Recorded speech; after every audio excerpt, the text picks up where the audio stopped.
everybody, Patrick Connor, and welcome back to the Knuckles and Gloves podcast. I'm here with my boy Brin-Jonathan Butler, of course, author and filmmaker to the stars, and you know, insert a whole bunch of bullet points here for the things that you've done and whatnot. But hey, man, we're here to talk about a little bit of kind of a mythical matchup, history mashup, if you will, and Manny Pacquiao, Edwin Valero. There's a lot of history here, a lot of cool stuff to talk about, knockouts, all that type of stuff. But first, Bryn, how's it going, man? It's going good. It's going good. I just moved out of New York City, so just getting used to life that has slowed down dramatically. But we can speed it up with Valero Pacquiao pretty effectively. Yeah, that was a pretty good little flip there. They're both very quick fighters for sure, very powerful, dynamic, if you will, one of those words that people use when they don't know what the hell else to say. But they were both they both have a kind of mythos attached to them for sure, and definitely feared fighters and fighters who um clearly Manny Pacquiao far more than Edwin Valero, but really captured the imagination of the boxing public during the 2000s. I mean, you could argue for this period when the dream fight would have happened, it was really proposed, and Oscar de la Hoya has talked about trying to make it in 2010, that you have one of the best feel-good stories that boxing has ever offered in Manny Pacquiao around that time, and also arguably the darkest story that boxing has offered, maybe all time. I mean, you tell me as a historian, but certainly of that period, Valero is about as dark as you get, and Yeah. I mean, even leaving. there are a lot of dark stories, but nonetheless, in recent years, yeah, it's tough to get darker than that one. I mean, it's sort of boxing's O.J. Simpson in a way, murder, suicide, serial spousal abuse, and at the same time, like OJ, just such an exemplary star of the sport who wasn't quite realized in terms of what the potential suggested, which is why I think this fight is so interesting. Is one of the problems with this is we're speculating and casting so many aspersions about Valero where we don't know really about the level of competition as a professional that he faced. But you have these sparring wars, and you're going to talk obviously about having met this guy. I never did, but I know people that did. And I mean, you have the likes of Mikey Garcia saying he was the hardest hitter that he ever sparred with. De La Hoya said that he was much more trouble to deal with than sparring with Manny, or than fighting Manny Pacquiao. So the bringing him up to the level of where Pacquiao was at 2010, where you could argue Pacquiao was looking like a top five all-time fighter in that period. I mean, the resume, the way he was doing it, to put it in perspective, is whatever you think about Floyd as an all-time great, Floyd didn't want any part of this Pacquiao, and his only defense of how well Pacquiao was doing against similar opponents compared to him was it must be the juice. There's no way he could be doing what he's doing, ultimately becoming an 8-weight champion, which was so unprecedented. And then on the flip side with Valero, you have a perfect record. I think of 27-0, 27 knockouts, and sets a world record with winning his first, was it 18, 19? No, 18, his first 18 fights, he wins by first round knockout. And it's not Deontay Wilder, Bum of the Month Club opponents. I think about half of them had over a 500 record. I'm not saying that means they're Hall of Famers, but I just mean these were not stiffs. This achievement really stands out. It's since been equaled, but the opponents that the next guy came up with were nowhere near what Valero was facing. So Valero stands out as a very mythic figure in the sport that he's gone at 29 years old. And there are going to be some people listening or watching or going like, why are they bringing this stuff up? But it's like, it's kind of like the responsible thing to do when you're talking about a lot of these kinds of situations, in my opinion. We don't have to dwell on the crimes and those kinds of things, but they kind of have to be mentioned, especially if we're specifically talking about the fact why the fight didn't happen or couldn't happen at a certain point. Because it did seem inevitable that at some point, not that they would fight necessarily, but that Valero might at some point move from 135 pounds upward, assuming he had stayed alive. So that being said, yeah, I mean, I guess we'll bring it on back to the early 2000s when Manny Pacquiao really kind of hit the US. His coming out party was clearly Marco Antonio Barrera. He had already beaten the snot out of Manuel Lucero and my gosh, South African dude. Uh, can't remember his name off the top of my head because I'm think my brain's going too fast. But nonetheless, Marco Antonio Barrera was really his coming out party, and when he had scored a really big win in the U.S. and an unexpected win too. And on top of that, he really kind of reignited boxing in the Philippines, especially. And it's not that there were never any Filipino stars before him, but he is clearly the biggest. And he has, he, like I said, reignited the fire of the interest in boxing in the Philippines. And when that happened, I mean, like it really peaked right around that time, kind of in the late 2000s. But the buildup to that was really insane. Defeating Marco Antonio Barrera, having a draw with Manuel Marquez, but beating the crap out of Marquez in the meanwhile. It was a seesaw fight, so very close fight. But then losing to Eric Morales, great fight, but then comes back to beat the crap out of Eric Morales twice. And everybody starts calling him the Mexicutioner and stuff like that. Defeats Juan Manuel Marquez, and when he got to a certain point when he started rising in weight, that was when it really kind of started getting like, it that was, I think, that when you had said you had uh caught on too, right? Like that was right around the late 2000s and stuff like that. Well, I had a when there was hair to be dealt with, I had a Filipino barber when I was a kid, Mhm. and from the age of 14 onwards, I would go to him to shave my head.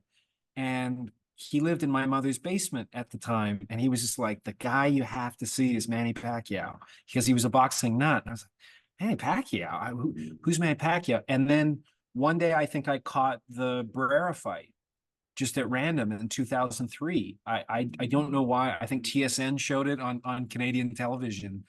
And Barrera was very clearly on his way to a Hall of Fame career and just looked so unbelievably outclassed that you were like, what is this person? Because it looked like a mini Mike Tyson in a sense, except I don't want to say quicker, but his own version of the Tasmanian devil kind of thing. But he was so amazing.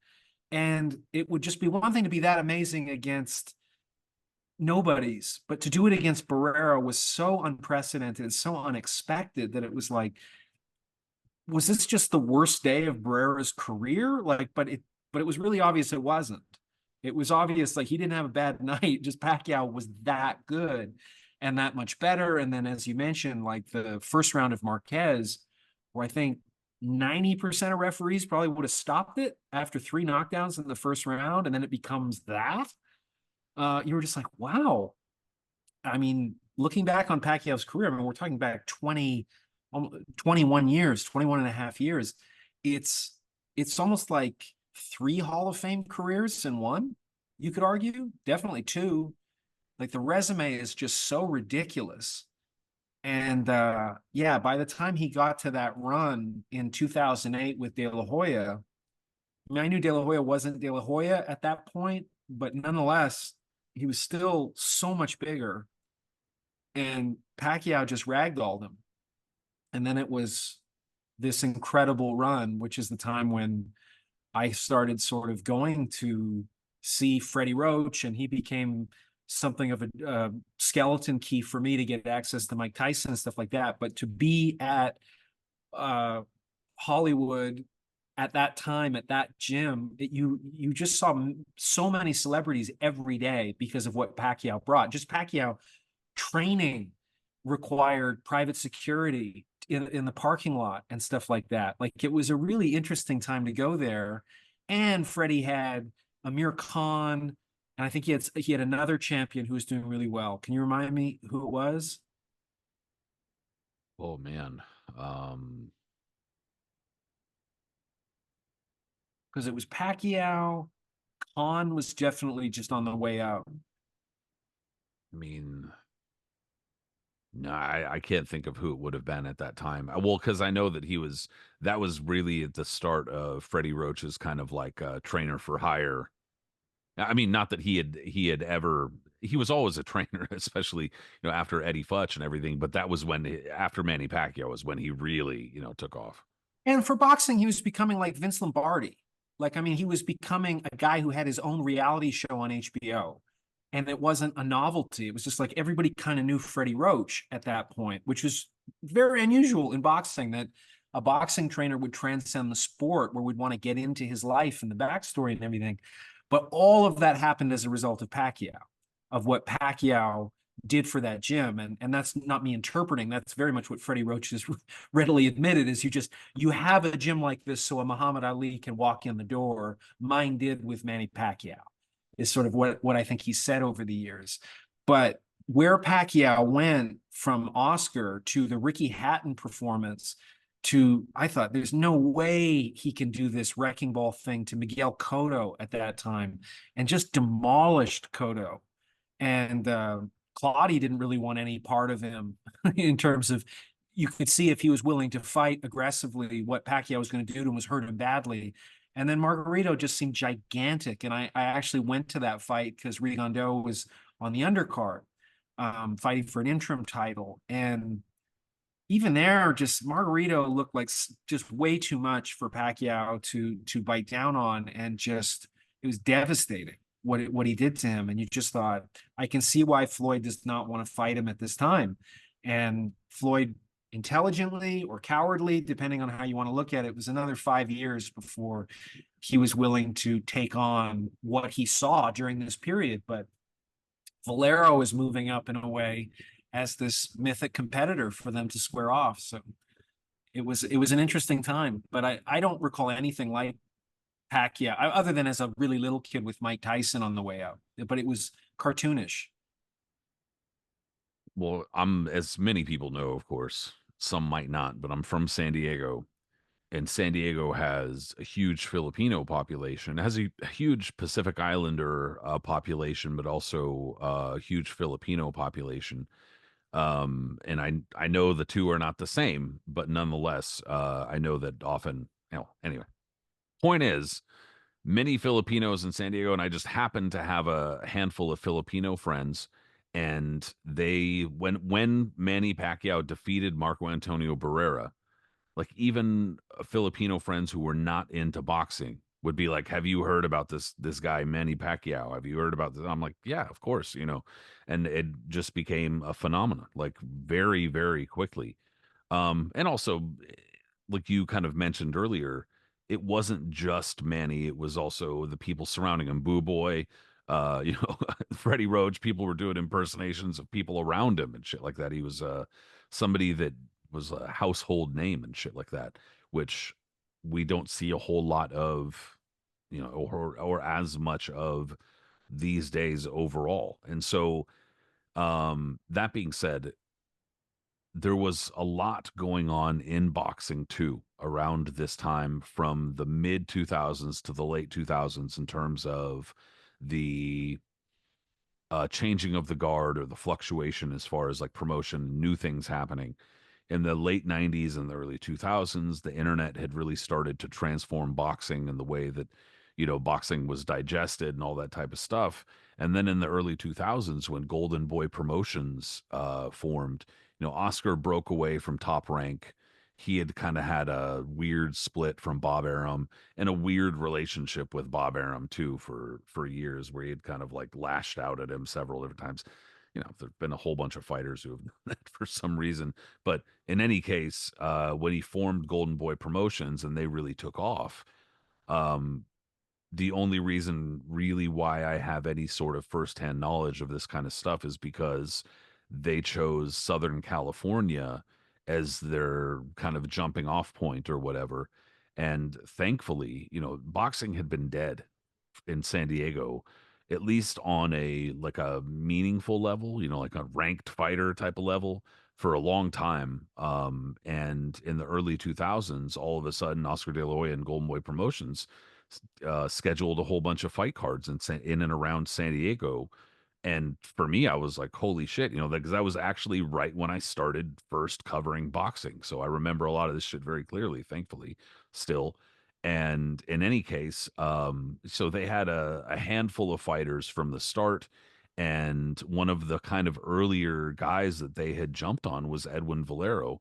One of the reasons why was because he had gained a reputation in Southern California gyms for his workouts, his sparring sessions, his intensity. Really, that's really what it came down to. Like the intensity that if you've ever been in a boxing gym, and I'm not saying I'm fucking Mister Boxing Gym, but if you've ever been in, if you ever worked out in a boxing gym where people are just working out and it's not like a big to do, and but you know what I'm saying, and like somebody comes in and is just fucking like working, like everybody else in the gym knows, like there's that energy that you're just like, that person over there is fucking shit up. Holy shit. And basically, that was pretty much what Edwin Valero brought to the table every single time he came to the gym. Yeah, he was renowned. I mean, extremely charismatic guy. But on top of being charismatic, I mean, this thing that we're emphasizing about his punching power, that is just omnipresent as a reaction to him. Like it was glaringly conspicuous in a way that has stood out for people now, what, 15 years after his death, because of how extraordinary he was. I mean, arguably, you could say he was one of the pound for pound biggest hitters ever. I don't think that's an exaggeration from the accounts you're getting. I mean, from the likes of Mikey Garcia, somebody I know that watched him spar a fair bit said that you would see his trainers with hand pads as their hands were hurt, and they're just like, "What is this? Like, what are these gigantic pads?" Um, and Oscar made the same point that he just was such a tremendous puncher. So there was something about who he was in the gym. And then the other thing we need to get into, apart from the criminality that happened later, abusing his wife and ultimately killing her before his own suicide, was that he suffered a major traffic accident on a motorcycle, not wearing a helmet, and likely was brain damaged his entire career. So he struggled to be able to fight a conventional path because he couldn't get sanctioned to fight because of these brain injuries, the extent of which I don't think has really been clear. But it was a very, like, he fractured his skull. So there was a blood clot. I think there was an operation to deal with that, but it's very likely, apart from CTE, there very likely could be impact from that. And obviously, getting hit in the head is not the best thing, but let alone the chronic traumatic encephalopathy. We don't know like what made this guy as fucked up as he was. And regardless of where it went with the criminal thing, it might very well have made him a more fragile boxer in some sense than what he would have been otherwise. I mean, it's a major factor in the same way that all of the suspicions that there are about Pacquiao being a PED user during this great prime, it we have to take it into consideration as well, because I don't think anybody has made those accusations about Valero. Obviously, Pacquiao is so famously jumping up weight classes and retaining his power. Valero fought, I think, all but one of his fights at super featherweight and then one at lightweight. Pacquiao's completely different trajectory. So it's just another factor in trying to weigh, okay, if it happens in 2010, what weight does it happen at? And how does that factor in? Because it's a really important consideration, just like with my guy, Rigondeaux, fighting Lomachenko made a point to say this is not a real fight because of the weight class. This is not really fair to fight him at whatever it was, like 130 or 135. So boxers acknowledge that point. We have to take it into consideration too with these two guys. So we're obviously learning much, much more about the brain and how trauma and chronic trauma, um, how that affects behavior and how that affects people in the long run.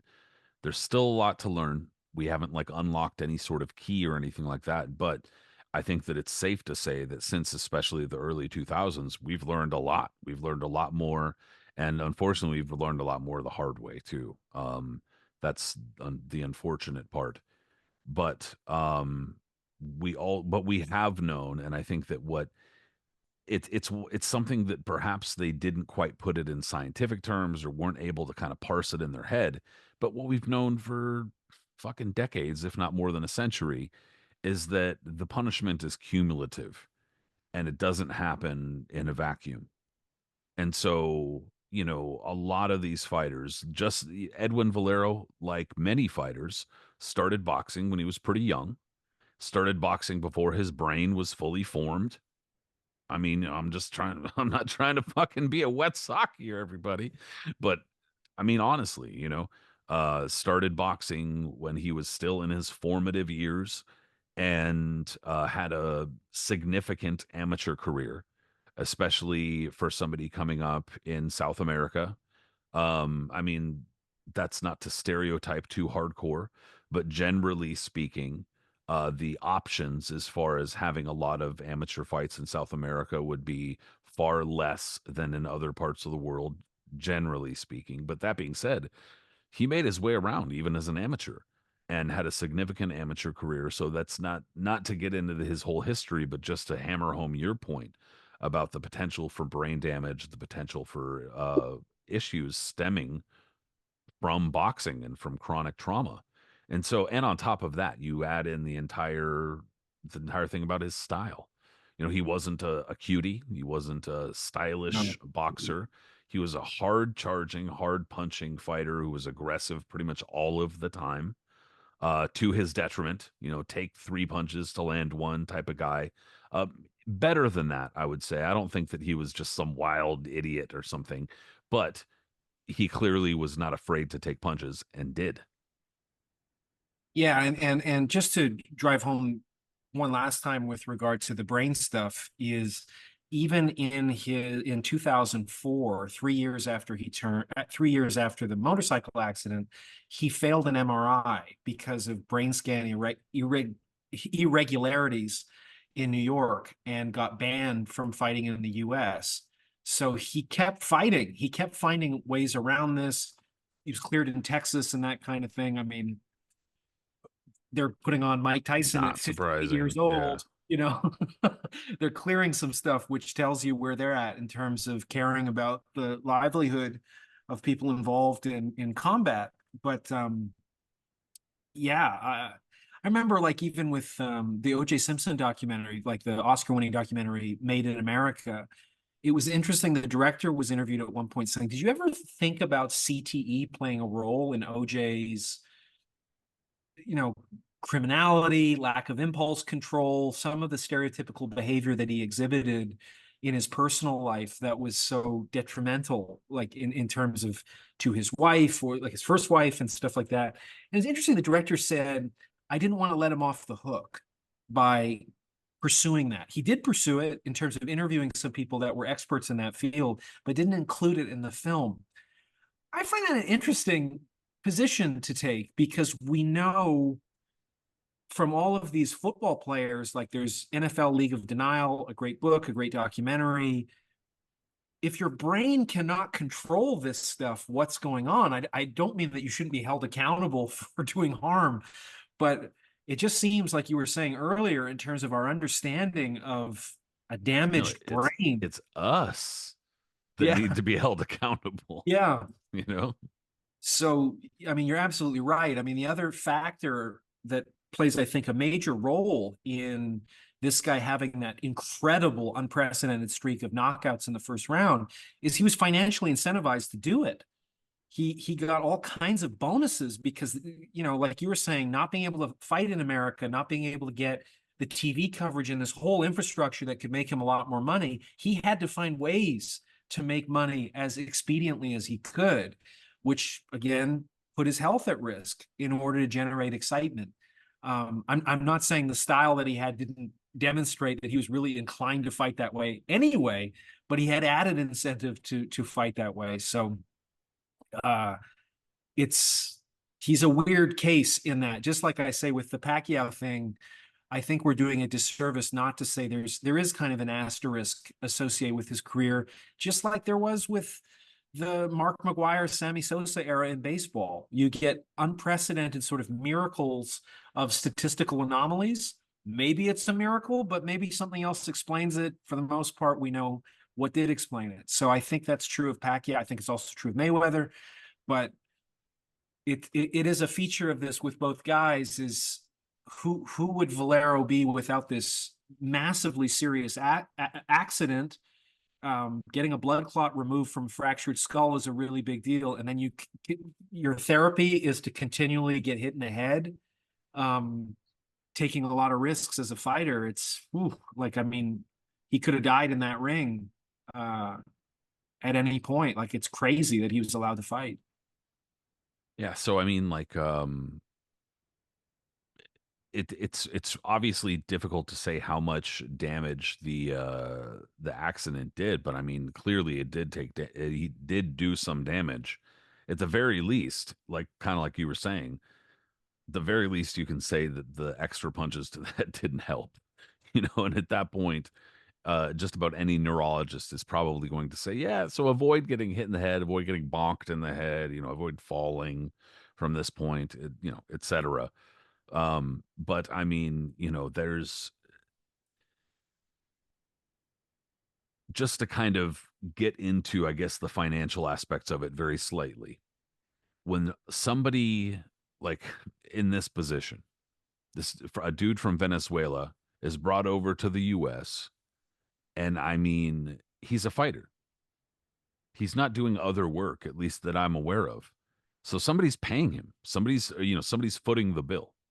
Somebody is paying his way. They're feeding him, lodging him, whatever, getting him Who he around. owes money to, like, let's be clear, not just paying him out of the goodness of their heart, but he then owes all of that money back to those Yeah, he's got people. to fight.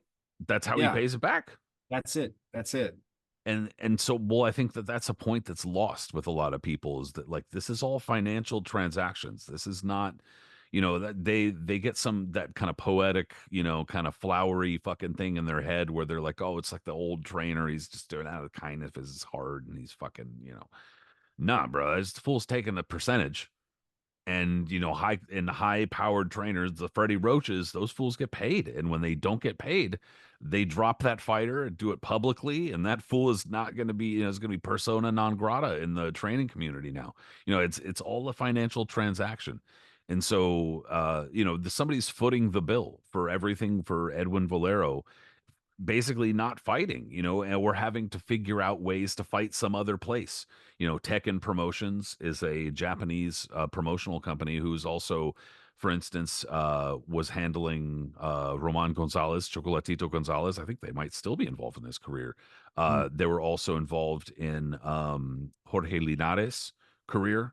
That's another Venezuelan dude who's anyway, I don't think there's any sort of affinity there or anything, but the point is that Tekken Promotions has done this with a lot of foreign fighters. They've handled a lot of non-Japanese fighters, and Edwin Valero. So there's a decent chance that they were they were the people footing this bill because they were also one of the main driving forces behind getting Edwin Valero licensed and getting him fights after he had after this anomaly or whatever had been discovered. See, that was the timeline of the whole thing. Edwin Valero was like, oh, people had heard rumblings about this dude, Edwin Valero. Then all of a sudden, when he was supposed to fight in the US, they did this MRI, found the anomaly or whatever, and he got suspended. And people are like, well, what the fuck? Like, it was a big letdown. What are we going to do now? So I guess his career's done. We don't even know. Nah, man, that's not how boxing works. And everybody knows that. They were angling different states, trying to fucking talk to commissioners and all that type of shit. And so, yeah, eventually Taken and Golden Boy working together got Edwin Valero licensed to fight. And it was kind of like reminiscent of the situation where Muhammad Ali, before more than one fight goes to the Mayo Clinic and is getting his brain scanned. And everybody's like, nope, he's good to go. No problem. I don't know what anybody's talking about. And meanwhile, you can his speech is clearly slowed down. He can't move very well. And you're Yeah, it's like, glaring. what It's the glaring. fuck are these people talking about? And obviously, the case with Edwin Valero was not like that. I know, but more the kind of what we're talking about, the financial incentive. There's financial incentive to clear this dude to fight. There's financial incentive for everybody to grease some palms here and there. So that's kind of what basically wound up happening. Was this suspension was obviously a big impediment, but they worked around it. Yeah, and I mean the other thing is we know of allegations of assault from a year before he committed suicide and the murder. How many things were going on before that? Because there's this massive pattern where it's like it's inescapably coming to the public's notice. And people are protecting him. His wife is protecting him. His mother is protecting him. His wife shows serious injuries. I think she had a damaged lung, and she's saying, "No, no, I fell down the stairs." I mean, again, like the overlap with OJ and his history of abuse, where it was just numerous times of the police coming in, contrary to the narrative of the police planting evidence, the police went out of their way to protect him from really being handled the way an ordinary citizen would of the things that they were seeing, like seeing demonstrable assault. His wife saying he's going to kill me. So Valero, there's a history there too that we know about. They're very likely. I don't think it's too much of a leap to say how long did this go back? Because the pattern of violence he's demonstrating with people in his life, he's known to be extremely paranoid. He's a drinker. It sounds like he was drugging for a period, probably self-medicating. And as we're mentioning in terms of him not being able to fight in the States, if you go through his box rec, there's a lot of fights that are in Venezuela, but once he starts going to Japan, Argentina, Panama City, he is traveling a lot. And again, this is a way more expensive path and more isolating, a much more challenging path in many ways than your conventional guy with his kind of ability and resume that he was putting up. I'm sorry to butt in, but I actually remember this kind of specifically. This conversation came up because of the cost of pay-per-views has been a hot button topic in the last week or two Uh-huh. for obvious reasons, but we don't have to get into that. But I bring this up for this reason because during this time there was actually you could, if you were really lucky, if you knew somebody who could find you a live stream, if you were really lucky, you might be able to find it. But otherwise, like the rest of us, we had to wait sometimes like a day or two for the video. And that's what wound up happening because he fought Vicente Mosquera when he won the WBA 130-pound title. When he fought Vicente Mosquera, it was in Panama City. And so Yeah. it was taped, but it not live in the US. So we had to wait and we heard about it and we're like, oh shit, we heard it's this massive brawl and Valero got knocked down, but then he came back and he fucking fucked the guy up. So we had to wait a day or two for the video, but that was the whole point, to your point, is that he had to go around the world for this shit. Yeah. Yeah. So unusual, like really unusual path inside the ring and outside the ring. And yeah, it's a weird one. Like he is one of like boxing's boogeyman characters. And yet like going back to watch his fights, which I had never really done like concerted going through the YouTube documentaries that have been put together, which are okay. But watching the actual fights and especially the sparring, like this guy was a legendary gym warrior, but in the ring, he brought a lot to the table. I still just don't know, like his defenders, or rather, I should say, like the supporters, that he's this legendary sort of figure. Maybe. I don't know that we saw the level of competition, which I think is necessary as a crucible to make that assessment, and then to be consistently beating them. We do have that with Pacquiao. We just have one of the most incredible resumes that anybody's ever achieved in the sport. But and not to say that it was perfect. It wasn't obviously the Valero 27-0, 27 knockouts, and the first round knockout streak being what it was. But also Pacquiao fought way more difficult competition where you felt he was really at risk. I don't think you can say the same about Valero, even though his competition was not, tomato cans. But he also was not willing to do what Pacquiao did in terms of jumping up the weight classes, which was just so unprecedented along the way, and then became the only 8 division champion in the history of the sport. So I love what I see with Valero in the ring. I mean, he's amazing, but I'm not convinced, having gone back to watch some of those older fights with Pacquiao from that period when they would have fought, that really anybody could contain that version of him. Um, but then again, no question, if he gets clocked in the face by Valero, uh, interesting things would have happened. And Pacquiao took a lot of risks as a fighter too. It's just his reflexes, tenacity, and courage were able to get past, getting hit a lot by big punches by much bigger men. But Valero was pretty extraordinary in terms of, if he could catch people, he could change the complexion of a fight instantly. And that wasn't Pacquiao really wasn't a one punch guy. I mean, he had some occasions where he landed that shot, but where almost most of the great fighters he beat would always sort of come down and just say, it's just he just kept hitting you from so many unusual angles over and over and over again. You'd sort of be torn down. Um, but he does have those one punch shots too against, Hatton in particular, devastating. Like once he developed a hook to go along with his straight left, I mean, Pacquiao became a different kind of fighter that I don't know who could have contained it. And I do think it's instructive that Floyd looked at it at that time and just thought, let's wait. Let's let him slow down a little bit. Yeah, Valero was definitely overwhelming, no question. I think that was a lot of his strength in there, a lot of his advantage was that he didn't stop. Like he just kind of similar to maybe like Aaron Pryor, where like it Mm-hmm. just was a nonstop pressure. You knew how he was going to fight at just about any moment. It wasn't necessarily always reckless or dumb, but it was definitely the kind where there was danger to it, no question. Um, and I think that a lot of it, like you said, is that yeah, he didn't sustain the kind of success against really good fighters that you would think that he probably should have or needed to in order to reach the status, the kind of mythical status that he's often assigned. And I think that a lot of that is often um when people take that kind of side that he had some sort of mythic whatever to him, a lot of that is attached to his output in the gym and what a lot of people felt like he did in the gym or sparring sessions, which aren't nothing. But at the same time, we can't just pick and choose when sparring is just sparring and when it's not. Like it's either just sparring or it's fucking not just sparring. I don't know. What I mean? And I do know that there are different levels and different gyms, do different intensities of sparring.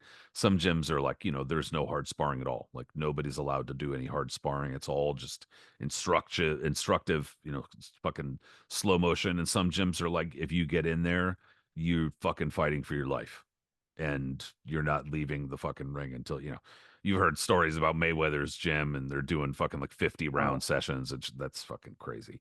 But point is, um you know do feel like that's what a lot of the mythical status is attached to. But it is clear there is a chance there. Manny Pacquiao, like you said, not a one punch fighter generally. And on top of that, his big issue was that he didn't really fight super great moving back. And he could be oh. overwhelmed. Because there were times, when like just Juan Manuel Marquez, not saying like, oh, it's just Juan Manuel Marquez, great fighter. But Juan Manuel Marquez himself is not like a super aggressive fighter who's known for his output. But then he'd like put together a combination and Pacquiao would be like, like covering up against the ropes, like he just fucking like hit him with a sledgehammer. So there were kind of some times where it'd be like, Manny could be caught off guard. But obviously, we're not talking like puncher's chance type of shit here. That's not something I even rate when you're talking, matchups. Well, it's just that when you watch Pacquiao at this period, like watch him against such a bigger guy in Margarito. Pacquiao is so on the balls of his feet at this period. He's so bouncy and finding so many unusual angles. His timing is just so dialed in, both with getting in position for a new fight, avoiding things. Um, I don't think he gets as much credit, like beyond just his athleticism. He really revamped his style. Like, I mean, gaining that hook in particular made him so much more dangerous and showcased a lot more of the power he actually had when he was trying to knock you out. I mean, he was pretty devastating. I mean, the size of these two guys is interesting. Valero is probably an inch taller than Pacquiao. I mean, I've seen Pacquiao listed at 5'6.5". I think he's more like 5'5" from times when I've watched him train and stuff like that. Pacquiao also has only a 67-inch reach. Valero has 2 inches more. I think Valero is stronger than Pacquiao. I just think Pacquiao is quite a bit more athletic in terms of being able to utilize getting away from things, getting in position to throw punches. Valero is a tense fighter, which I think is partially responsible for how much power he's able to generate, but he's not loose. Like, I mean, Pacquiao can go from completely relaxed to high twitch attack or get away, like that off the starter's block kind of explosiveness. That's not really Valero's style. Valero is very sort of come forward, go backward. He's not finding great angles. He's just so convinced that if he catches you, as you were saying, that it can just change the tenor of the fight immediately, either knock you down or damage you, or just convince you that you do not want to taste another one of those shots. And we've seen Pacquiao take the best shots. I mean, I think he said Cotto was the hardest hitter that he ever dealt with, but Pacquiao had no problem taking a shot. He had a tremendous chin. Whatever put him away, the few times that he was knocked out would have put anybody away. And if he was remotely conscious, I mean, even getting knocked down by Marquez the first time in that epic fight where he got knocked out cold, it did not give him pause at all about how he fought. Like, I mean, one of the most courageous people I've ever seen fighting in a style that I think most would perceive as wildly reckless. Just his offense was so much his game. So it's interesting just sizing these two up. If we can put them at their absolute best, fighting at exactly the same weight, for example, in this dream fight, I think Valero is more vicious and hits harder, but I don't know that he's able to catch Manny cleanly when Manny is doing what Manny does. And I don't know that Valero's limitations with footwork, and I'm not saying he's limited, but just compared to Pacquiao, I don't know if he could dictate the fight the way he would want to with Pacquiao. Funny thing about so I don't know if you got any more insight about whether or not Manny Pacquiao had sparred Edwin Valero. The story that I had heard, because I was not around for any of this, the story that I had heard was that they had sparred like a handful of rounds or something like that. And that it was like a hard sparring session, but that at the time Edwin Valero was about 130 pounds, and it would have been when Manny Pacquiao was at 122. And the name that I tried to mention earlier was Lelo Lidwaba. I don't want to do the guy a disservice. Great fighter, but Yeah. but right around that time, supposedly was right around when they sparred. So, like I kind of said a minute ago, what do you glean from that? I don't know. I don't know what it means at all, especially when you consider that, like, even at 122, Manny Pacquiao's legs were fucking massive. So, like, the sky was the limit as far as the weight he could have put on, and it kind of was. In large part for that reason. He still has huge fucking legs. But like he went from 122 pounds to well beyond where Valero was by the time they could have potentially fought or may have fought as professionals. So again, like I said, I don't know if you got any more insight about the sparring, but if there was sparring, I'm just not sure how much you could have gotten from that. No, I did hear some rumors that, yeah, like you, that they fought, but I couldn't find a person that actually saw them spar. So who knows? I mean, I think Pacquiao was very up for sparring anybody at any time at gyms that he walked into. That was certainly the impression I got from from what Freddie would say about him in Wild Card. Like he loved to spar Amir Khan, even when Khan was so fast and everything. Like, and like Khan for his size, like I would have thought Khan would give Pacquiao problems because he was just so tall, so long, and so quick. But I mean, Pacquiao was just the kind of guy that he was just that old West quickest gun. I think he just had that attitude that he would enjoy the idea of sparring anybody. And Valero, absolutely the same. So it's just one of those things. Who knows? Who knows? But yeah, how much could you get from it? Pacquiao definitely fought if he was fighting if he was preparing for a major fight, was fighting it, I think, at a very high level. I think like Tyson was that same way. That Tyson always sparred viciously, and his sparring partners would get bounties to knock Tyson down. So he was fighting against that, like that kind of incentivization to try to hurt him. So I think Pacquiao would kind of be the same way. I think he would look forward to that sort of attitude. He just had so much confidence in his skills, and so I think he would have got a pretty good representation of what they would have been like. I mean, in the same way that I remember hearing like Lennox Lewis talking about sparring Tyson when they were teenagers, and said that at first he wasn't ready for Tyson to just come on as aggressively as he did.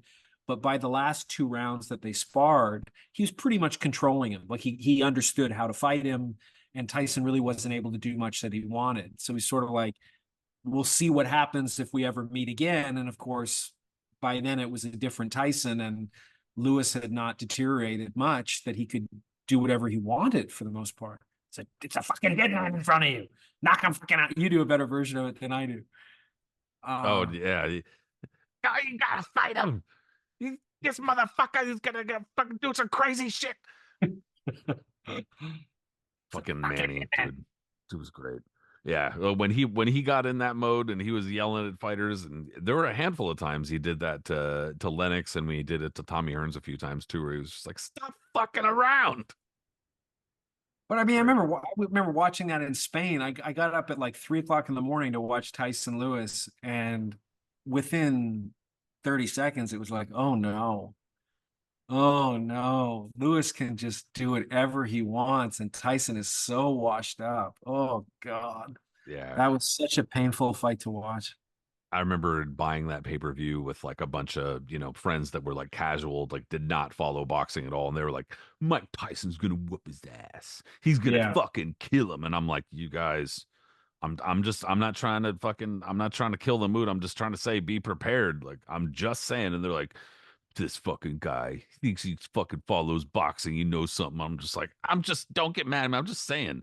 And then yeah, like fucking moments in, they're like, what the fuck? Why isn't he punching? He's washed.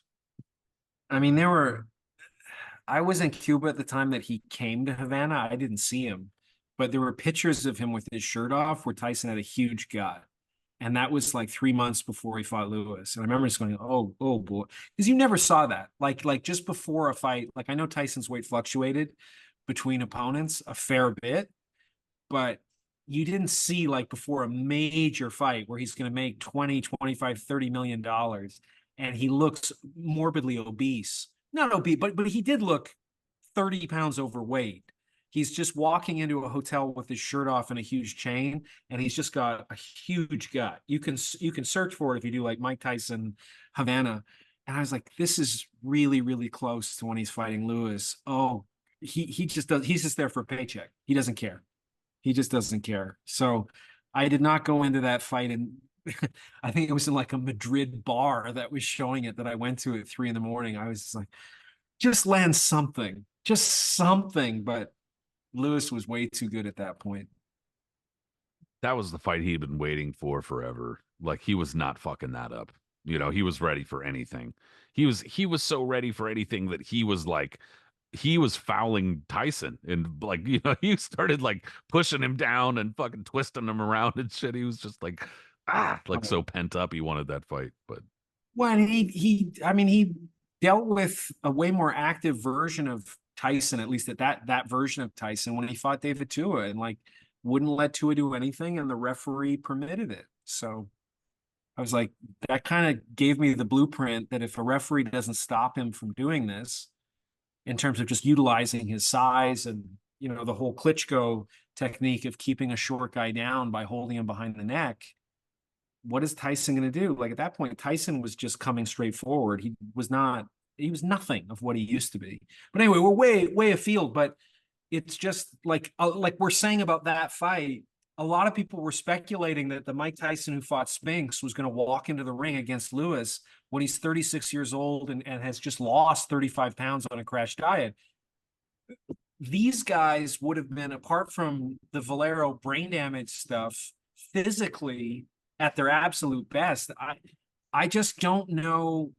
I don't know how to go against that speed kills. And I think in that area, Pacquiao, foot speed, as much as hand speed, but especially the foot speed, I don't think Valero is able to set and really hit him cleanly.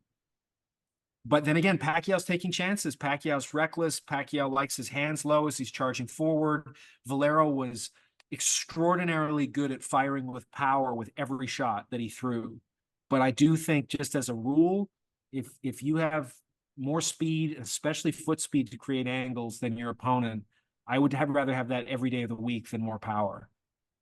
And it's worth pointing out, at least from a style perspective, if you're all into the the fight analysis or striking analysis, whatever type of shit, is that it would have been a rare southpaw versus southpaw matchup, a Yep. southpaw puncher versus southpaw puncher. Like, Yep. again, I did not have a whole ton of experience in the gym, but what little experience I had was, I don't give me a southpaw puncher. I'll take a regular southpaw who can't punch, sure, but no southpaw punchers. Yeah, that would have been a fucking nightmare. Also, I did kind of want to mention, because you kind of mentioned it earlier. You talked about Manny Pacquiao's likely performance enhancing drug use, and also, since we brought up Edwin Valero's badness and his poor behavior, a lot of people forget that in the early 2000s, right when Manny Pacquiao was starting to kind of get big, he was getting into trouble a lot too. And there were a bunch of reports where he was like getting in brawls and pool halls and shit like that, cheating on his wife, you know, Oh yeah. a lot of fun Yeah, no, stuff, that which obviously doesn't rise to I'm not trying to, not trying to equate. I'm just saying. no, I know I don't think I'm speaking out of class, but like Leon Gass was hired to do what he did for Ali to do it with Pacquiao. And it got hijacked by somebody else and it turned into this hagiography, um, and bore no resemblance to When We Were Kings. But I remember meeting with Leon when he had a rough cut done, and it was just like, and Leon was the biggest fanatic about boxing ever. He loved it, and he loved Pacquiao. But I was like, what is it like? What's coming through? And he was like, Pacquiao, I want to show all the great stuff about him, but there's a lot that he doesn't care if the cameras are filming. He like spit in the face of a guy, not just playfully, but doing it from the position of power that he had. Like it was a bullying thing that was not to start a fight. It was just like, look what I can do, and what the fuck are you going to do about it? I don't think we ever really saw that version of him, like the guy who was going on Jimmy Kimmel and sort of all the stereotypes of karaoke and all the cutesy kind of stuff that he was doing. But as you say, there was a side to him that was a little abusive to his inner circle that were all on the payroll. A serial philanderer.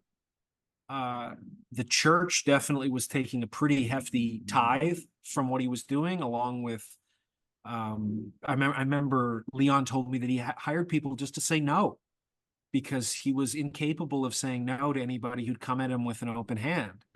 And that was a nice part of him. I mean, a generous part, but he was also borrowing money before fights, because even though he'd made like $150 million, I think like I did a profile about him where I sort of mentioned that he was broke.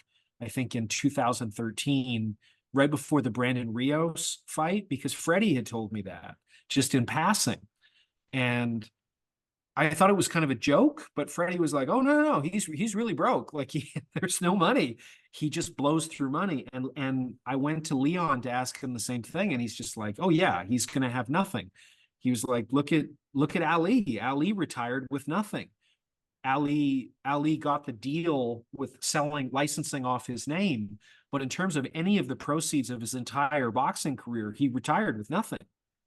He was always struggling with money. I mean, right after he was thrown out of the sport. He was broke, and Joe Frazier was lending him money.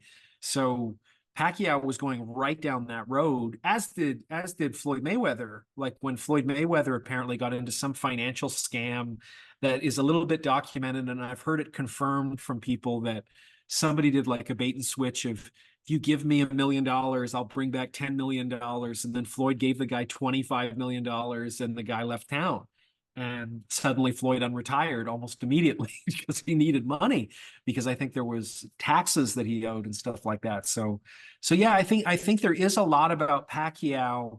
We see him as this kind of messianic figure, like especially in the Philippines. It was sort of like Jesus Christ, Pacquiao, Yeah, Freddie just like Roach, super Christian and, super Christian, but he was glaringly hypocritical, and everybody around him knew it, in terms of espousing one thing on his boxing trunks and every interview with how he was actually conducting himself.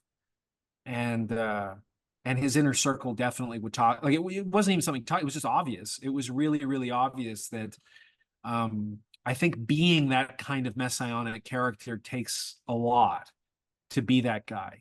Like he wasn't Andre Ward, who aspired to be in a gated community and was a pretty isolated figure.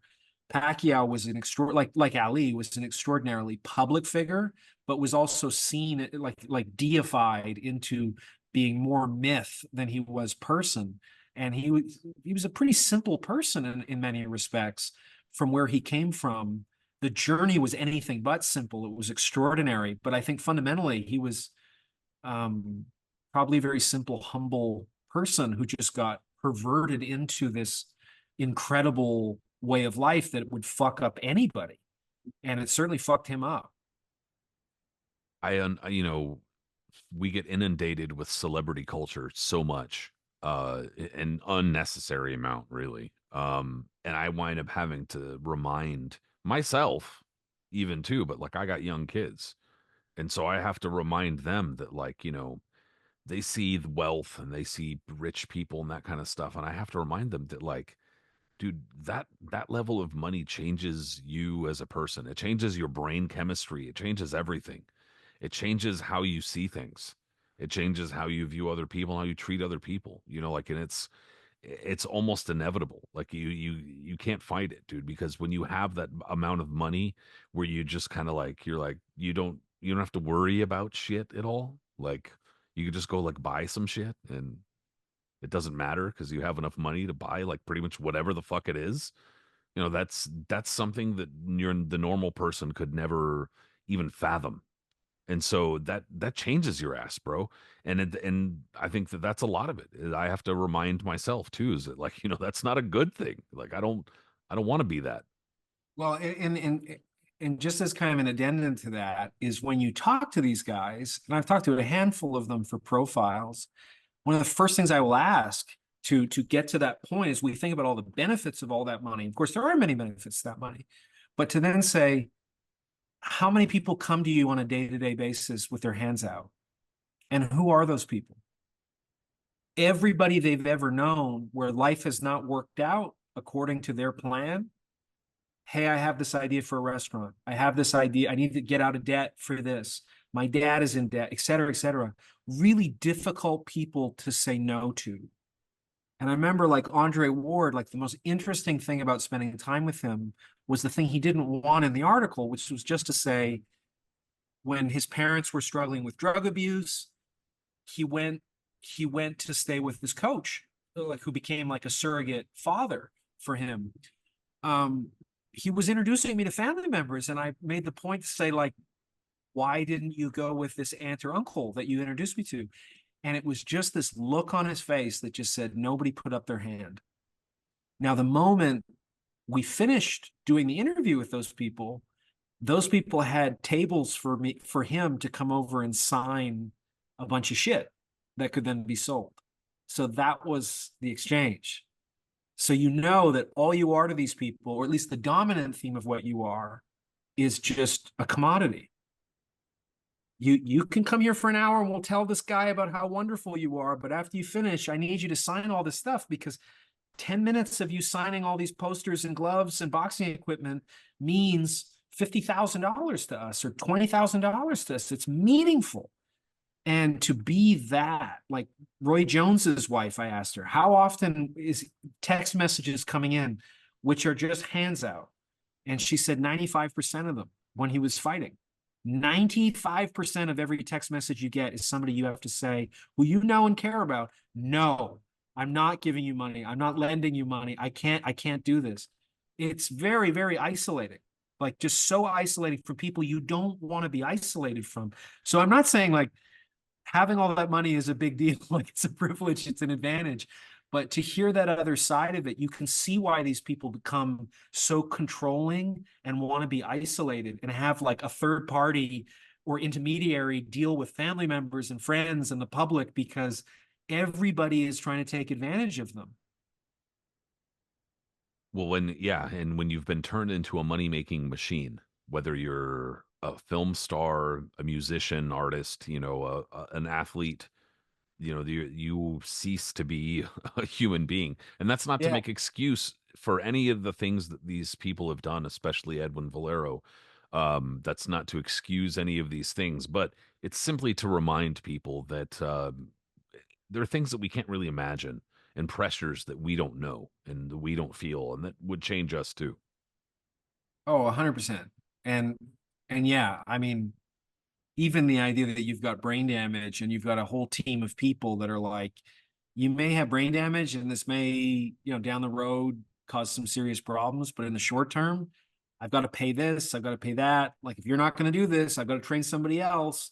I don't my window of making some money out of this game where you got more people in your pocket than any other sport and certainly no pension plan or healthcare plan. Like it's you're on your own to make a lot of money if you're good enough. But on the other hand, if anything goes wrong, like Jimmy Cannon said to Joe Louis, like everybody will want a piece of what you're doing, but they're not going to want a piece of the punches or any of the pain or damage that comes with them.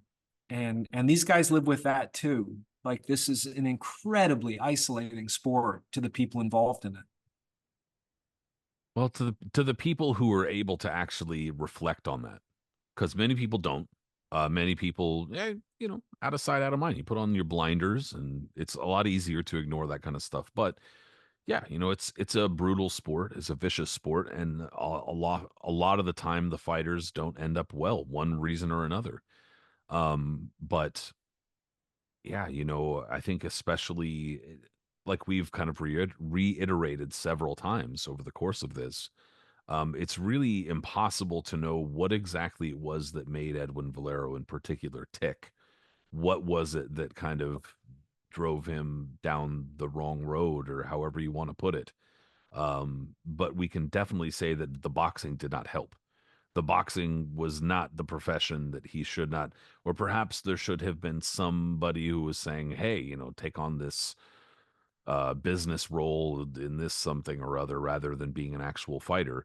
But that's not really something that boxing does all of the time, and certainly not for every fighter. Um, but I mean, yeah, like you kind of mentioned earlier as well, an extremely interesting character who led an eventful life. Yeah, That's it was not to that's not to downplay anything that happened, just to. no, but he is we're in a society where true crime is the most popular form of entertainment. And as OJ kind of demonstrated, if you tie that into celebrity, you tie that into a few other hooks, it's a very difficult thing to look away from. And had Valero had a little bit more opportunity to, what if this was the only guy who ever knocked out Mayweather if they fought? Like, what if he did some things like that, some extraordinary things? I think he would be way more talked about than he is, but he didn't quite get there. But he was on the brink. He was on the brink. So it's sort of like River Phoenix or something like that. Like you had a guy there who was going to beat DiCaprio to get every part that DiCaprio ended up getting to become DiCaprio. Probably River Phoenix might have beaten him to those parts. This happened with Paul Newman. Paul Newman couldn't get any of the roles that James Dean was getting. James Dean dies, boom, Paul Newman becomes Paul Newman because he literally took over a role for James Dean. There's an aspect of that like a counterfactual thing with what Valero does for us, where we just wonder what fighter that we fell in love with could he inhabited their career path a little bit, or even done more, or something equally extraordinary in a different, new, unexpected way. And Valero absolutely had that potential. Absolutely. I mean, even now for like Wanma, whatever Wanma did, that knockout of Pacquiao is now one of the most iconic knockouts in the history of the sport. Like it's that, and then the fine print of everything else for his career, like during his obituary. And it's taking nothing away from his achievement. It's just that was so extraordinary. Even the PED suspicion doesn't take away from just that as an image that he supplied the history of boxing. Boom. And Valero could have had some of those moments. He certainly had the talent, the ability, and the desire to create those. He just didn't quite have the opportunity. So that's sort of where he lands, but it's a fascinating character. Well, I think that we both agree, and I think that most people would agree that it's probably not the right fight for Edwin Valero at pretty much any point, unless he just happened to catch Manny on the way up before he had like thickened out or something like that. You know, I mean, I guess I don't know, but regardless, that it their paths did not would not have intersected at that point. Valero was already kind of like, struggling to find work and shit like that as a fighter. And then by the time they would have actually fought, like I was saying, I think we would have probably agreed that Manny Pacquiao just would have been too much for him. There aren't too many people that I think would pick Edwin Valero in like, 2009, 2010. So No, I think I'm just saying like you don't you don't look at Jose Luis Castillo and go, oh my God, he was the most amazing guy. Had he not just won, but knocked out Floyd, even if he won, think how much that would change the complexion of Floyd's earning power, his career, like the whole trajectory just becomes derailed. And it's whatever you think of that fight, it was fucking close. It was really, really close. So Floyd was not that far separated from a Jose Luis Castillo in terms of that time that they met, like their styles or whatever they brought to it. The levels of where Floyd is as the all like TBE. TBE was squeaked by that fucking fight. And had Valero knocked out of Floyd, then what like just the whole decade changes in a way. Like the 2010s totally changed. And I mean, Floyd in 2010, I mean, who was he fighting at that point? I mean, when did it start with Gaddy, really? so Arturo Gatti was 2005, Yeah.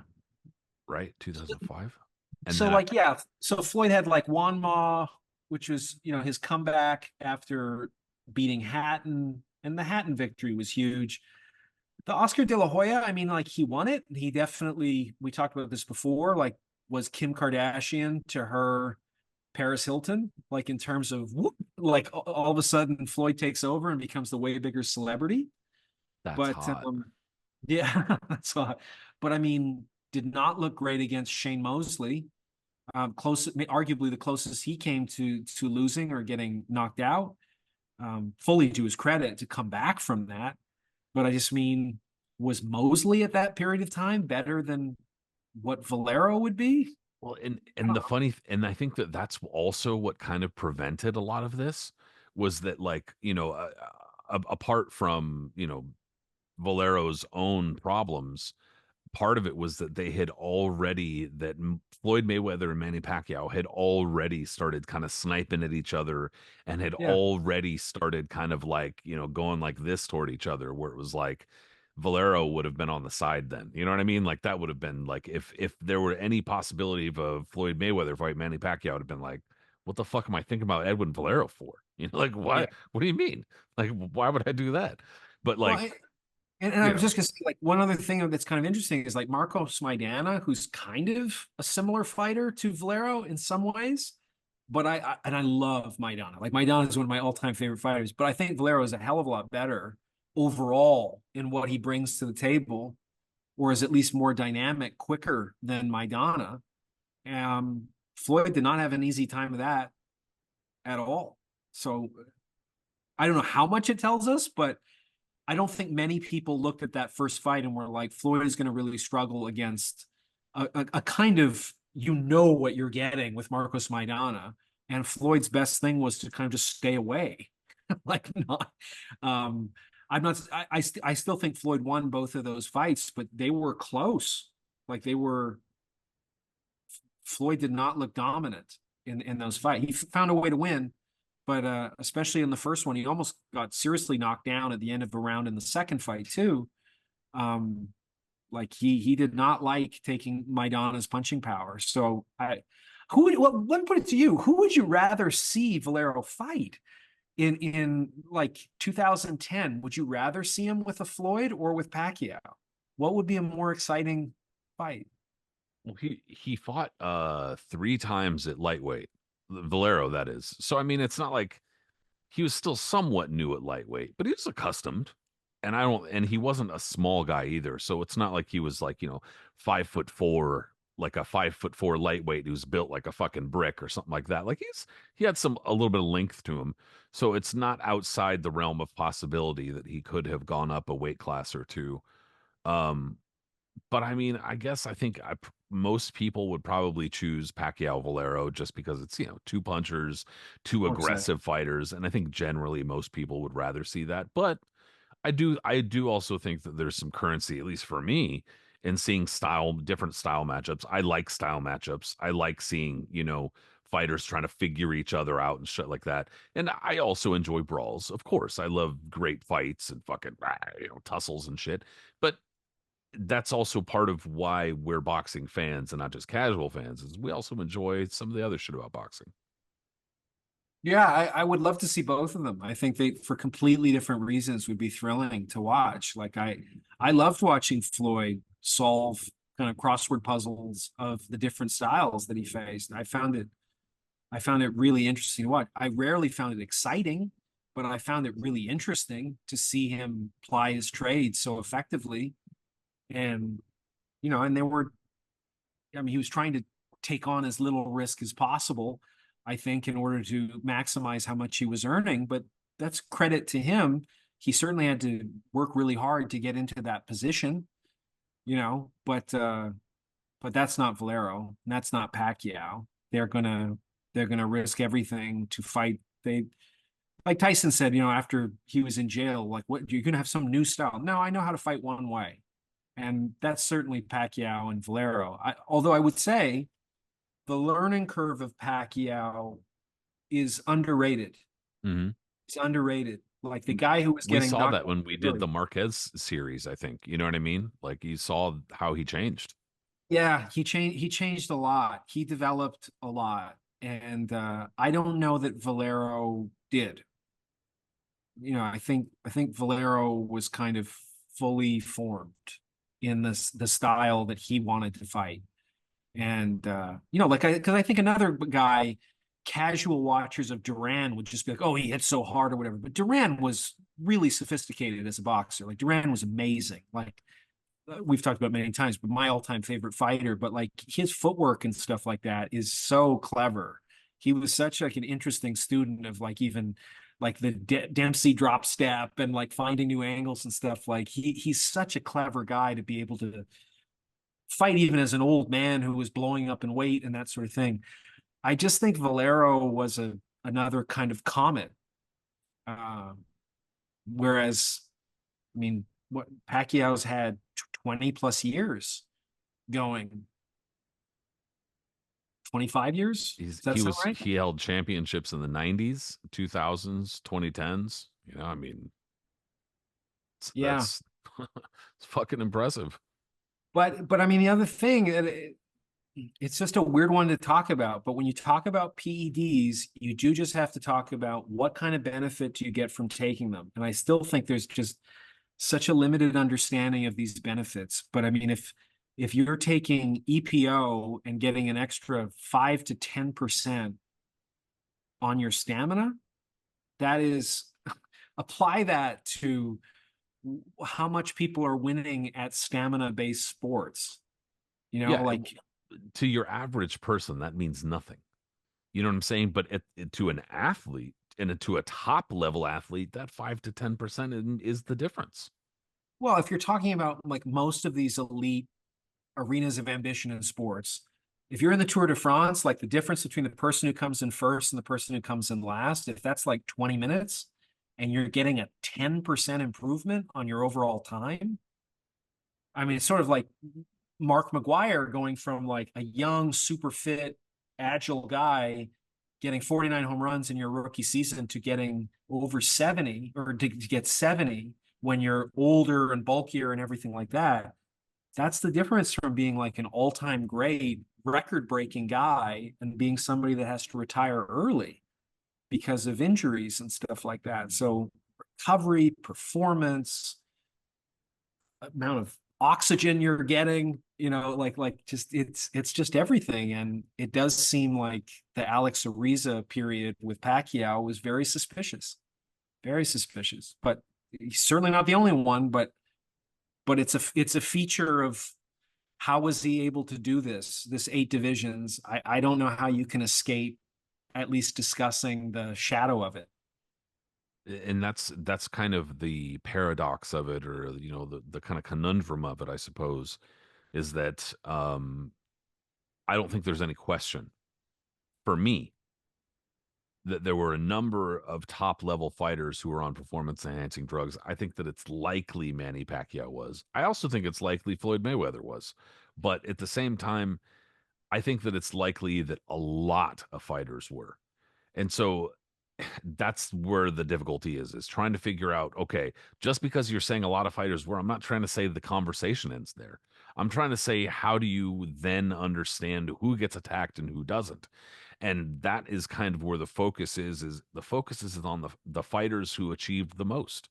The focus is on the Roy Joneses, the focus is on the Evander Holyfields, the focus is on, the Floyd Mayweathers and the Manny Pacquiaos who achieved the most and had, strings of wins or portions of their careers that seemed otherwise kind of suspicious, or transitions within their careers where they went from like, yeah, to holy fuck, you know what I'm saying?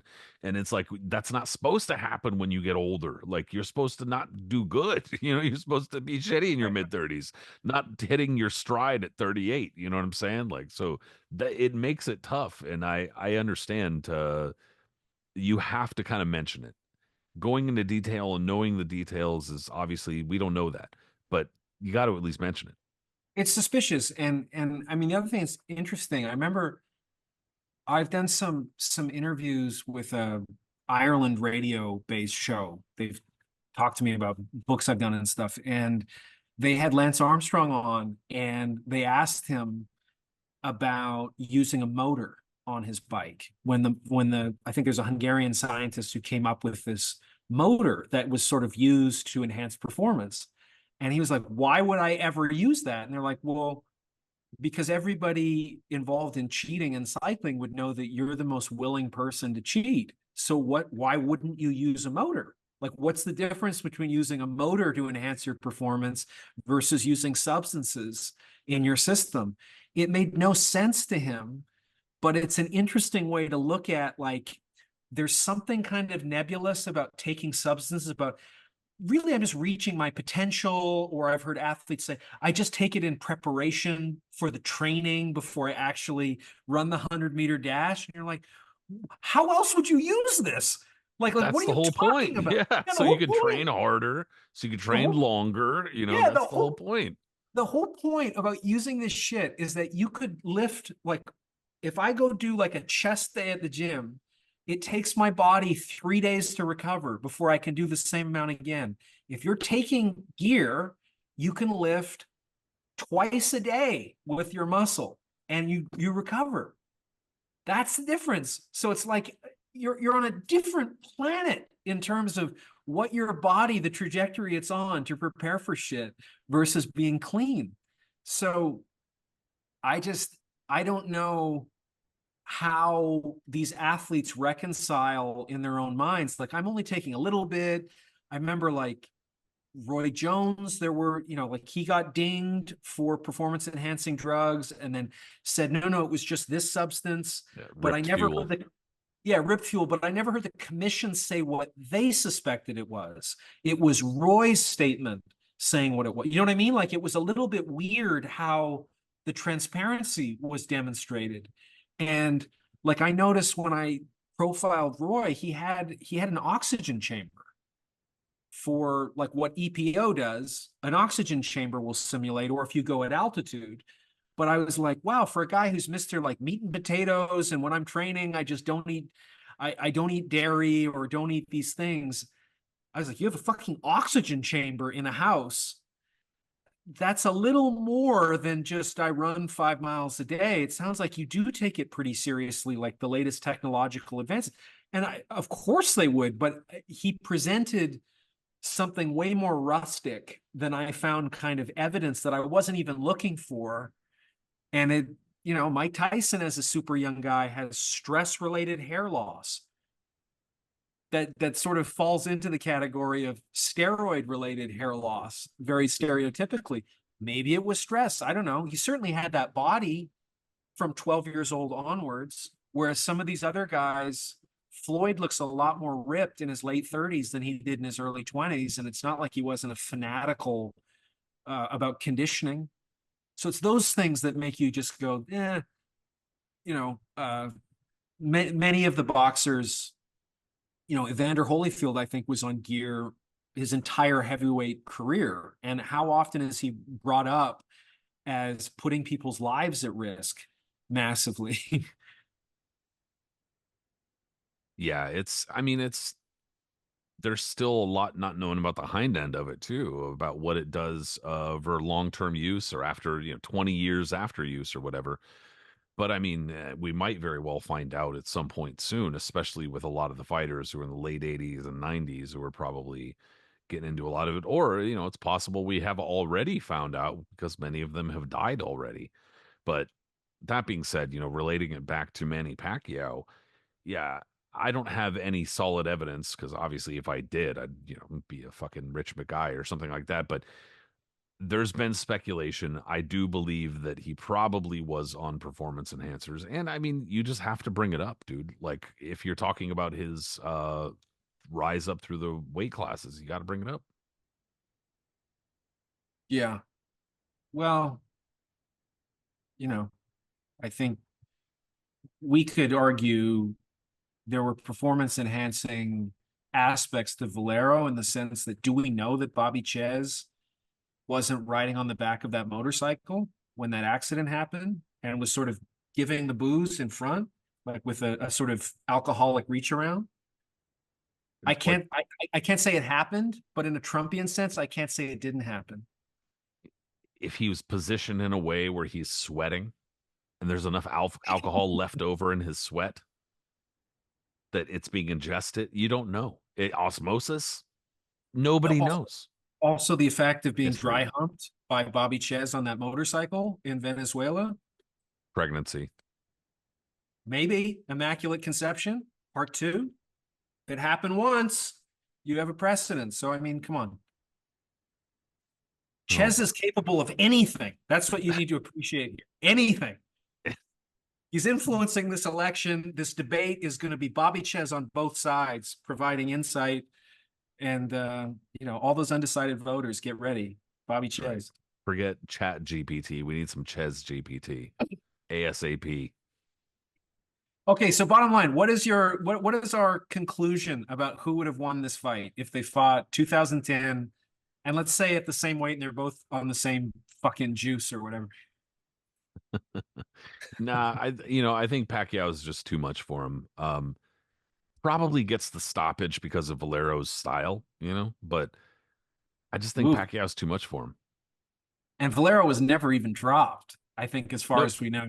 he was by Vicente Mosquera. He was. Okay. But Okay. but it's not like he wasn't like I don't think that he wasn't somebody that would be like, oh, he has chin problems. Like Oh no, he no, no, he no. took shots and he was all right. Yeah. Yeah, yeah, yeah. Yeah, I just the Pacquiao that I was rewatching, that version, like we were saying, from Hatton.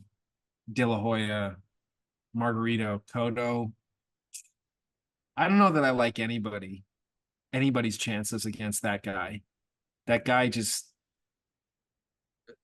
not. And again, it's not like he had Valero punching power, but I mean, I remember watching him just on a heavy bag, like you were saying about Valero sparring, and there's great clips of Valero sparring. I mean, he would stop a gym, but Pacquiao just on a heavy bag, you're just like, I've just never seen anybody do it like that. I've just never seen them move around and just how many punches are coming and the force of those punches, his stamina of just doing it round after round after round. Like he was just very, very special. Very, very special. I mean, he's the best I've ever seen live by far. By far. But I mean, I don't know how many, I mean, like Rigondo never looked good on equipment, particularly a lot of the Cuban, that style does not look great on equipment, but he was dazzled by Pacquiao too. Like, I mean, I think his favorite fighter was Pernell Whitaker, but it was fun to like watch Pacquiao spar with Rigo and just Rigo just smiling at just how amazing he was. But Rigo also loved Mayweather, so Well, I think that they're both fighters that a lot of other fighters can appreciate and can respect. Not so much Valero, I mean, for other reasons as well, but he also a lot of his sparring and kind of mythos seem to be centered around Southern California, like we were saying earlier. But yeah. that being said, Manny was a little bit more renowned. But yeah, I think we both agree. Manny Pacquiao is probably on another level. You could maybe give Edwin Valero some kind of puncher's chance. I just personally don't put much credence or give much weight to a puncher's chance. I think that that's kind of akin to saying that a fighter doesn't have a very good chance, a puncher's chance. So I mean, but you could slap that on there for Valero, sure, but I don't think that's a real great, you know, Manny Pacquiao has a good chin himself, so I don't know that that would be a real good bet.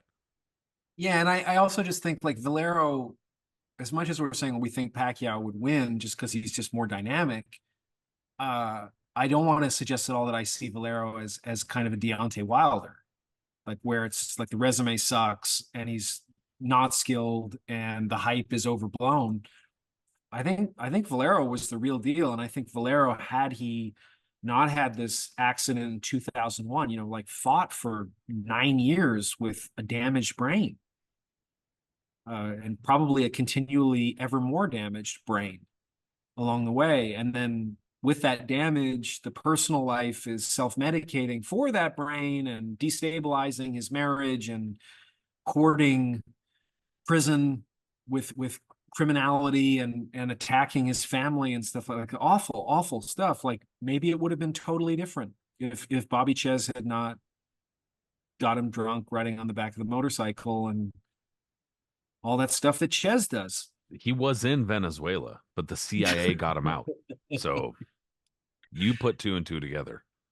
It's true. Well, a lot of people don't know this, but Bobby Ches's illegitimate father was actually Lee Harvey Oswald, and you know, just the Ches, man, that whole Oh family. God, you bring up the CIA, Lee Harvey. Now our podcast is gonna get fucking pinged by the feds, dude. I mean, you ever wondered where all of Lee Harvey Oswald's kids went? Like, do we know where they are these days? We know where one of them is, New Jersey, That's all we and can we say. and we know where he was on February 5th, 2001. We're legally bound to say no more. Yeah, Caracas. Bobby, we hope you're doing well, bro. I don't know. My fear, my personal fear is that we did a tribute show to him, and then he's like, "Oh, listen to this podcast now." And then Oh God. at the end of every fucking show, he's just like, "What?" We did give him his due. I mean, I think probably everybody hated that episode because it's not nice, but Several uh, people were just like Bobby Ches episode. I'm like, that's part of the running joke. he's an interesting character. Yeah, it was April the 1st. I mean, come on, April Fool's Day. But yeah, I mean, I thought this was an interesting place to go of just not just a dream fight, but Valero's career, like I mentioned, is sort of the River Phoenix of boxing. He just showed all of this promise for you to go, how could this not be something exciting? He was incapable of, I mean, you could say, I think he was more talented than Arturo Gatti. I don't know that he would have produced as many legendary fights, but I think he was more talented than Gatti was. And it takes nothing away from Gatti. I love Arturo Gatti, but I just think Valero, if you put them side by side, I'd say probably a lot more talent of how far he could go in the sport. Um, I would probably agree, but be careful because there are a lot of like Italian Americans who will get you if you talk shit about Arturo Gatti. no, no, no, and I'm taking nothing away from Arturo Gatti. I love Arturo Gatti. I love him. Like while he was fighting, I was so invested in what he did. I mean, still breaks my heart to think about that fight with Mayweather, putting Mayweather over, and just to get hit by some of those dirty shots and stuff like that, and to watch Gaddy's face. But but I mean, part of what made him so incredible was the risk that he was in, that he was willing to accept and frequently overcome, and occasionally not so much. And I think Valero was able to dictate a lot more. I think Valero could have gone in there against similar caliber of competition. You would have thought, I think Valero's going to do okay. Whereas Gaddy, you were always worried. And that's partly why I love him so much, is because it was like watching a sibling get in there with people. And when you invest in these fighters and then they become human and you watch them get in the ring with another extraordinary fighter, it's a totally different dynamic than when you don't know them. Like I saw how incredible Rigo was as a fighter, where like Freddie Roach says he's the most talented guy I've ever seen when he watched him. I was terrified that he was going to get hurt. I've met his wife and kids. Like I liked his wife and kids. I did not want to see him get hurt. He is a little man. He's a little guy. You can't not see the fragility of them. Apart from, the next moment you're watching them do stuff sparring where you're like, that is a bad man. That is a really, really dangerous fucking guy who, is a world champion or whatever, but still, like, they're human beings, and they're fighting people where they're one punch away from being crippled or brain damaged or killed, and they know it. One of the unique things about boxing, and it has obviously changed over time, but one of the more unique things about boxing compared to other, boxing's not really a major sport at this point, but compared to other major sports, is that you can get close to the athletes and you can get close to the principles and you could get to understand them a little bit better, more than you can in other sports. And I think that once you do, you get a really good view of how human they are. I know that's like some really cliche shit to say, but it's true. Like you get a really almost strange reminder. They're like, oh, this is just like a person. All I do is I see them in the ring and like there's, pat, feet, tap, tap. But then you see and it's like a fucking, it's a sack of meat, just like me. And it's kind of a stark and kind of strange reminder. Yeah. Well, I think, like if you're in the training camp and you're watching them, what is required of getting up really early and running and climbing up a mountain, and you can never eat anything that tastes good because you have to, most of them have to get into Already I'm out. unnatural. Already I'm out. Yeah, but you're like, this is indentured servitude to something that feels terrible, and you have to do it completely sober. You have to be completely dialed into such an unnatural way of being, which is like, how much energy do people put being conflict avoidant from violent confrontation? Like it's kind of the ultimate humiliation for a man to be belittled publicly, physically dominated. And so it's both like the ultimate ego. I've never met more vain people than fighters, other than maybe bodybuilders. But if you are that centered on vanity, which is usually because you're coming at it from trauma, or you've been humiliated early on in your life and you're trying to reclaim that sense of security and safety, and then what's at risk is being a humiliation that is going to be on a highlight reel over and over and over and over of people just delighting in you being separated from your senses. It's like, yeah, this is fucking a lot to risk. And that doesn't even take into account meeting their family members and stuff. And just thinking like, Jesus, man, if like I remember Roy Jones's wife just saying, all these people cheer when he wins, when he loses, like I don't know if the guy who wakes up is the person that I married. I don't know who he is necessarily. And I was like, oh, and your kids are the same. Like his kids were crying when he would get knocked out, inflicting that on them. Like it's most of these guys have these families and stuff. Like it's a lot. Yeah, it's I mean, it's tough to remember or be reminded that we're talking about people and we do make jokes. And I don't think there's anything wrong with making jokes, but it's sometimes tough to be reminded that these are people. But that being said, it was good and it was fun to get not too much into the darkness of everything that happened, but mostly try to focus on the careers and the potential matchup because especially for me, it's a fun time to kind of reminisce about and kind of remember because it's toward the start of when I really first started getting into boxing and doing a lot of boxing shit. Yeah. I mean the ride of Pacquiao, right at this time was just, like to think of a little guy from the Philippines who used to sell donuts on the street from like a cardboard box that he was sleeping in periodically to becoming such a global figure, uh, was just so extraordinary a run. Like it seems inevitable now looking back on it because he was so exciting. It did not seem that way as it was happening. It was just really, like I was doing some research and I think he's voted the 21st century's most famous or greatest Asian athlete.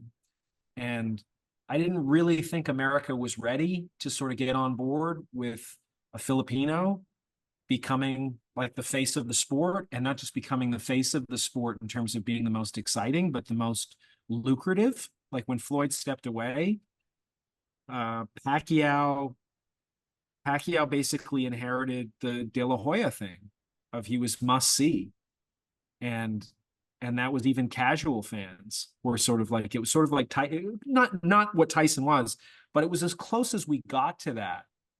Because Floyd was a little different. Like Floyd, we knew how amazing he was, but you would pay to watch him lose potentially.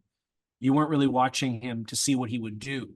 You knew what he would do, which is that he's going to figure the guy out, but he was going to do that in as unexciting as possible a way, in a sense.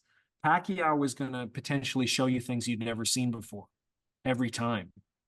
And I think Valero would have been the same way. Valero just had the one gear, so I would have loved to have seen that career, but yeah, a lot kind of a cursed hero in a sense. Just was not meant to be. Was not meant to be. But yeah, dude, it was a lot of fun kind of going through the ins and outs and the potential of the matchup. So I appreciate it, man. Thanks for doing a little bit of work, a little bit of homework. Yeah, no, it's fun. I had never done a real deep dive into Valero, but his name comes up all the time, so I just thought it would be a fun place to go.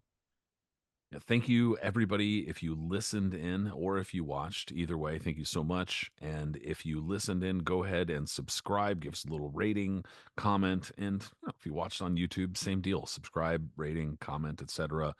As far as all of the social media and stuff goes, I mean, we're kind of scattered about at this point, man. Twitter's fucked it all up, bro. Elon Musk has fucked this all up. Let's just be honest about this. We're kind of scattered about like vagabonds at this point. However, the Knuckles and Gloves podcast is available on these, major platforms and on all of the listening and watching platforms. So catch us out there. Anyway, Bryn, we'll talk soon, bro.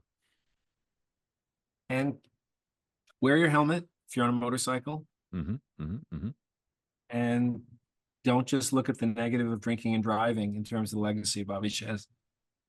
It will carry on forever. Thanks so much, everybody.